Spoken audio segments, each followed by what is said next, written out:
My friend here is an orangutan. Do you know what she's called in her native Borneo? Well, really the lady of the forest. And she does sort of resemble a woman in an orange fur coat. Orangutans are funny, intelligent, charming, and frequently mischievous creatures. They were discovered, whoops, not the whole thing, sweetheart. They were discovered by Western man about 400 years ago. And before long, they were favorites of Europe. They were adopted as pets, studied avidly, and put on display. Unfortunately, this popularity was the beginning of the end. And now, orangutans are close to extinction. But the good news is that the government of Malaysia recognized the extreme danger to the orangutans, and they're now taking steps to prevent their ultimate oblivion. So now we're going to take a look at some of their conservation measures. But pay close attention, because later in the show we're going to have some fun playing animal quiz. It's off to the jungles of Borneo. The jungle of Borneo is the oldest in the world, a dense forest of towering hardwood trees. When man first began to thrive in Southeast Asia, the jungle's trees were literally full of orangutans. It's no accident that the orangutan was called the man of the jungle, for in intelligence and appearance, he is more like man than any other living creature.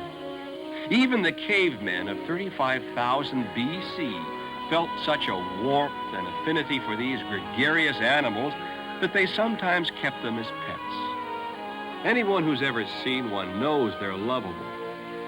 Anyone who's ever held and gotten to know one realizes how appealing their human quality is. Perhaps the biggest difference between man and orangutan is that apes don't kill men, but men do kill apes. So, slowly over the centuries, the great red ape began to disappear from his trees. Fewer and fewer of these gentle vegetarians were swinging through the forest, living in an unspoiled paradise. When Western man came here in the 18th century, the orangs began to disappear at an alarming rate. Captured for zoos, slaughtered in the name of science, and stolen for pets. Things haven't improved. There's a big market for timber, and the orangs are fleeing before a new kind of invasion.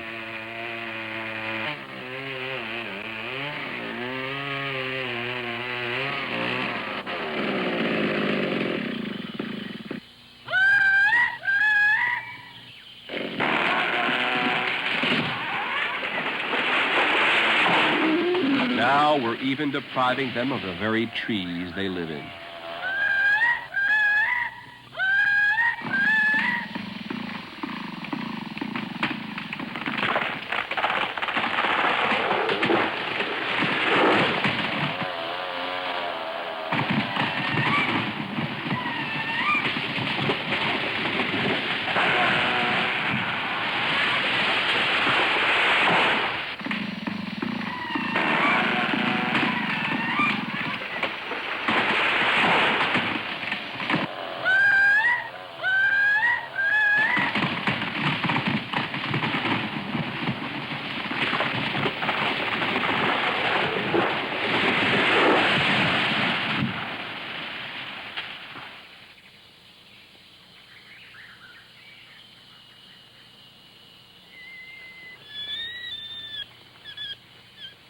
The lumber crew hears a faint cry and goes to investigate.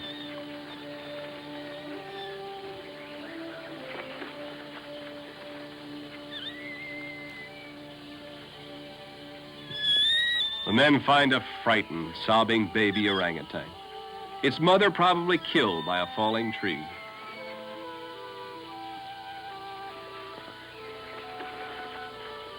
If these men had not found it, the orphan would have surely died, for baby orangutans are as vulnerable and helpless as human babies. In the past, the orphan would probably have been kept by one of the men. But with the species on the brink of extinction, the Malaysian government finally outlawed private ownership, and under the leadership of Mr. G.S. De Silva, instituted a remarkable program for orphan babies and confiscated pets.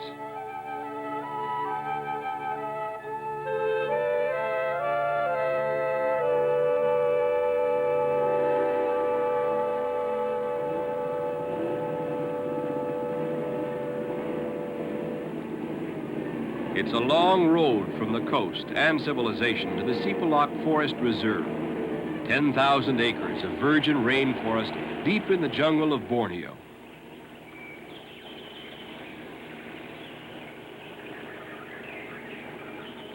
Mr. De Silva and his rangers travel the road often, going to town and returning to Camp Sipalak, the center set up by the Malaysian government. When the far-sighted government outlawed all private ownership and exportation, it suddenly had many orangutans on its hands and decided to try a bold experiment, a project to raise and rehabilitate the animals so they could return to the wilds, breed, and rebuild the declining orang population.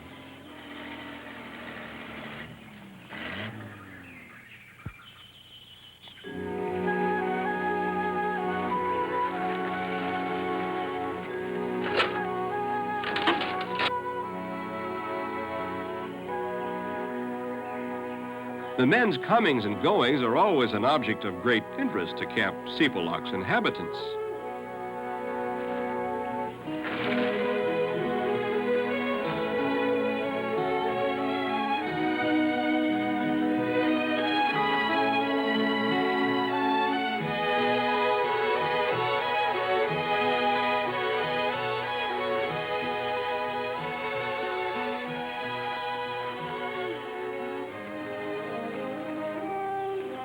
New residents are always welcome and get a quick introduction to the old-timers.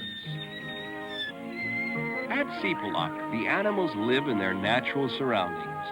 They're encouraged to climb, make nests, and move freely in the jungle, and are given 24 hours a day of complete, unfettered freedom. The idea is to emphasize the animals' natural instincts.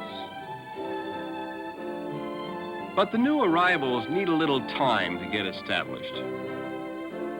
Freedom will come soon. In the meantime, a week or two must be spent in a cage to get acclimated.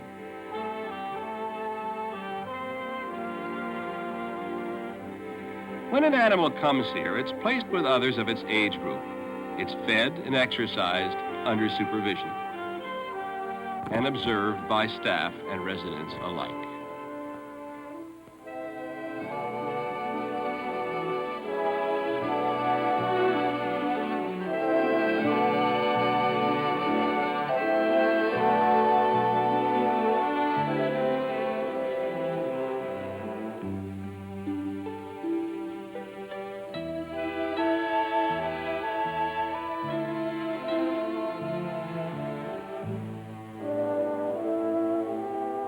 This female, Joan, was raised in captivity.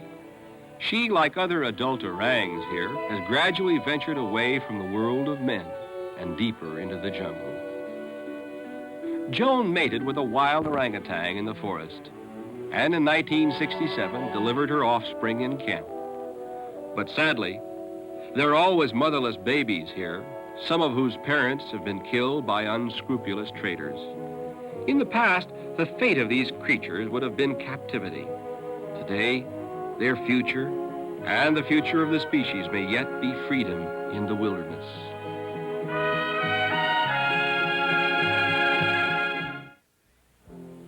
The orangutans of Camp Sipalak roam freely through the jungles of Borneo. But in the muddy towns and villages, people still try to keep them as pets, in spite of a law forbidding it.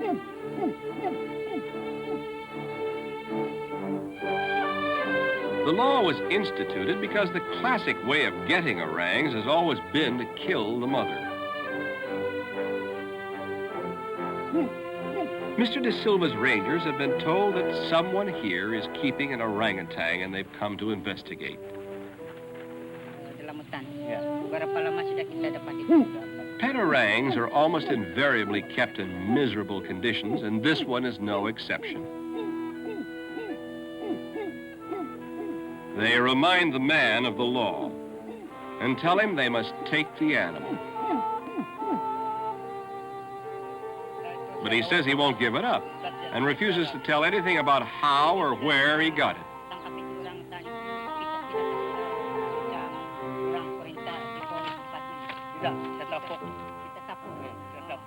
In any case, the orangutan must be taken out of this inhumane environment, and the man will be fined.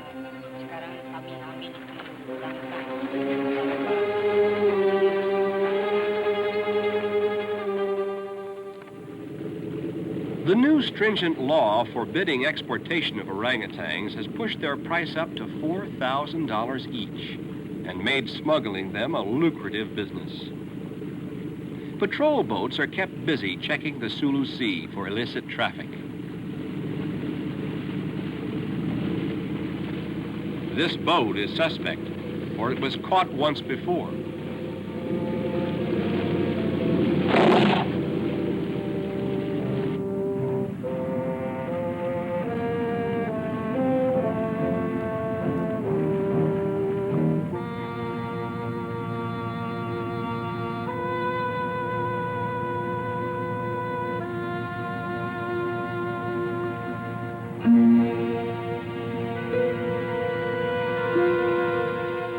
Two things led to the Malaysian government outlawing all exportation of orangutans. In the first place, the helpless young were usually shipped out on boats unequipped to handle them, unaccompanied by people who knew how to care for them. Most of the babies never finished the journey. And of the survivors, less than 1 in 5 lived more than 3 years in captivity. But until other nations of the world curb indiscriminate importation, smuggling activities will continue.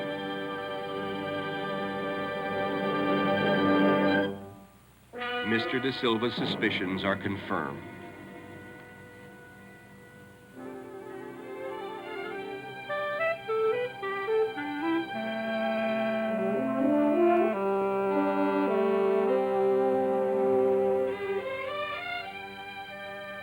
The penalties for this type of attempted exploitation of the helpless animal are stiff, and charges will be pressed. By whatever path, they are taken into official custody. Whether they're young or old, all confiscated orangutans get this examination.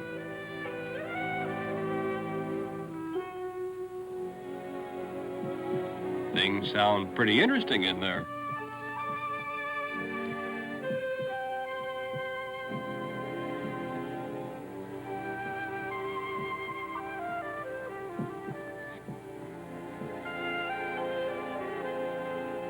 The orang's in poor health generally, but the veterinarian decides he's well enough for the ranger to take him to Camp Sipalak, where he can start a new life. Orangutans mature slowly and need a great deal of attention, love, and care.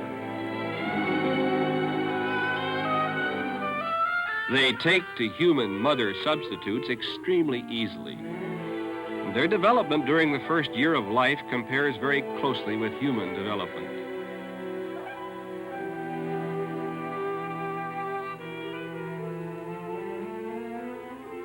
While the little ones get fed, the older ones help themselves.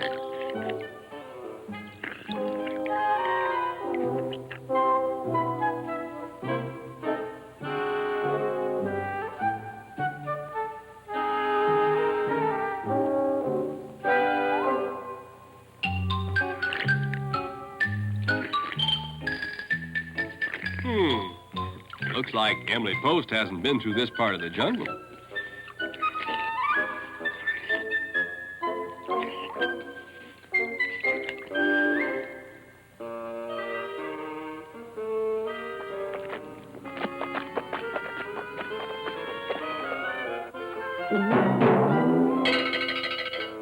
The adult orangs are fed 3 times a day, and after their 5 p.m. meal, clean sleeping sacks are handed out.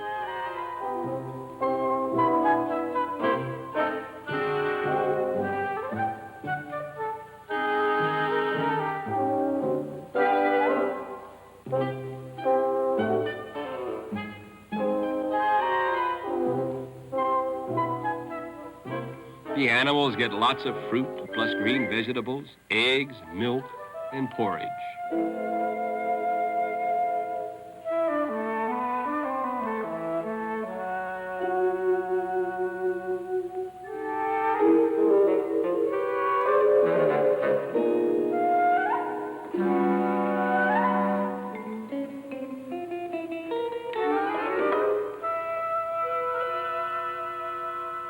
then it's off to bed.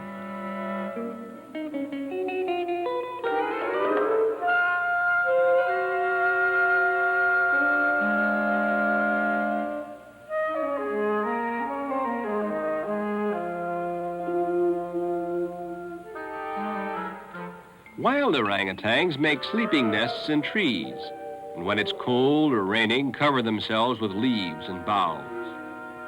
Simbo, torn between instinct and civilization, has taken his sleeping bag up a tree in a kind of compromise.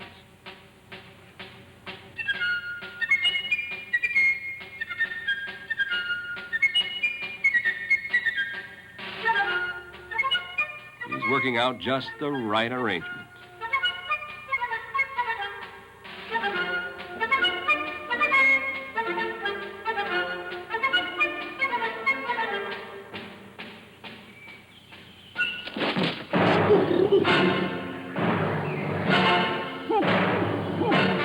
He takes his frustrations out on a nearby tree and wakes up the whole neighborhood.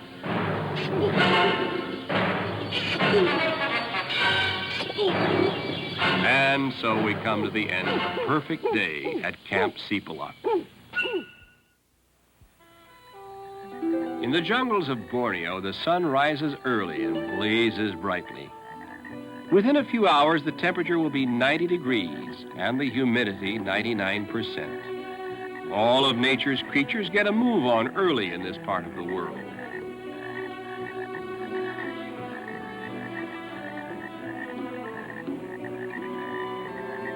As the frogs awaken, they add their voices to the jungle's symphony. And like all members of the animal world, the python is looking for a morning meal.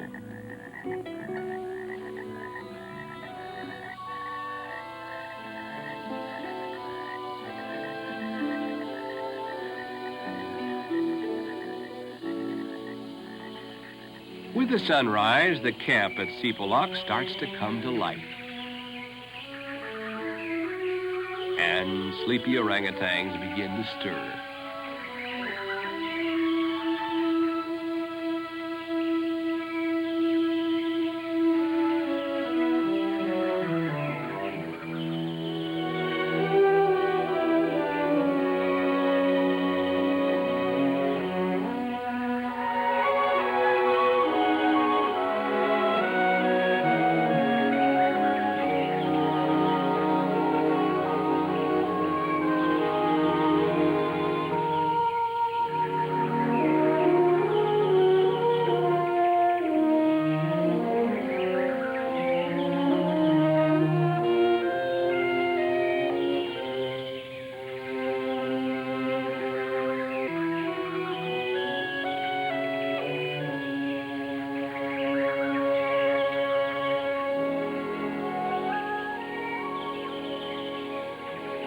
It takes Joan a little time to get going in the morning. But when the man with the food comes along, everybody gets up. The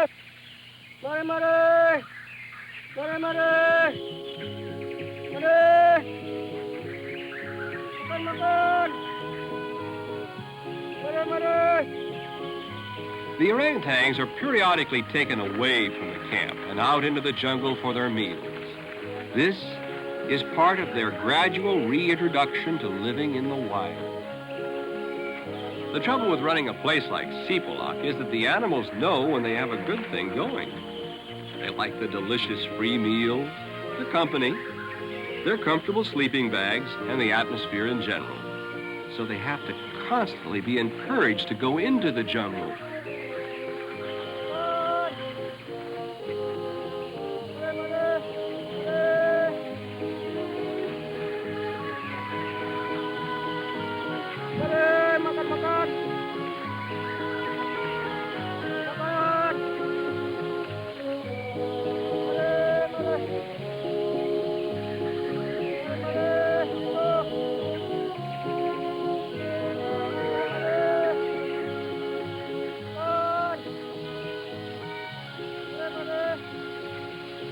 The rangers hope that by eating in the jungle, the orang's incentive to feed and roam freely and naturally here will be fostered, and they'll gradually learn to survive on their own.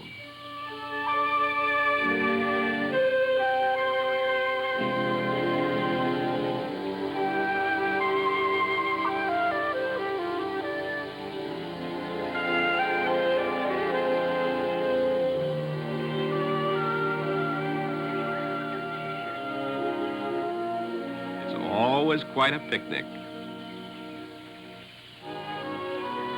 Once in the jungle, the orangutans always have a wonderful time in the trees. This is their natural home, the place where they belong. They don't have to be taught to play, but they must be taught how to survive.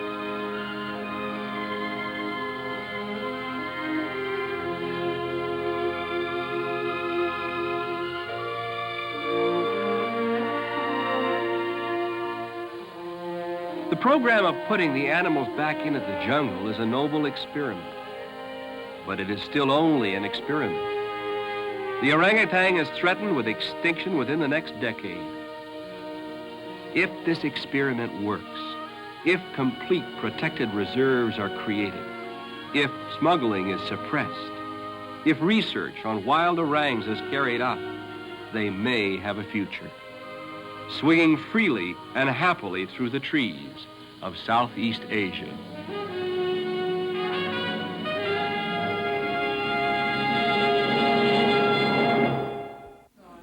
Gail Folan here is the keeper of the orangutans at the San Diego Zoo, and I'll tell you, he has quite a chore. They're a real bundle, and they're fascinating members of the animal world. I believe they are because they're most like men. This little guy, he's got me utterly charmed. It's no wonder people want him as pets. How sad it is that for every one that made it to a zoo or a backyard, 3 or 4 died. But now zoos are engaged in captive breeding programs like here at the San Diego Zoo to raise the red apes and return them to the wild. It's a noble goal. Fortunately, man awoke to the danger before we loved the orang to death. Are you ready to play Animal Quiz? I'm not sure that Sophie is, but that's okay. She'd rather play with the ball. You put on your thinking caps, and Gail, you take the ball, and Sophie over there, because we're going to play Animal Quiz, and here's your first question. You know, in the past, baby orangutans were taken from the wild to sell to zoos and laboratories. What was the popular method to obtain them? Lure them with candy bars, or steal them while their mothers slept, or kill the mothers and take the babies? Well, the sad truth is C.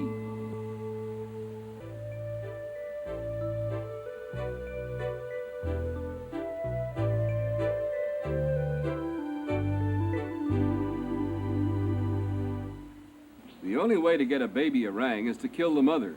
This not only results in the death of the adult orangutan and great danger to the infant, but it also means that the female will never bear any more young. It's no wonder that the species is in trouble. Now let's take another look at Camp Sipalak. This camp was established by the Malaysian government for a special reason. Do you remember why?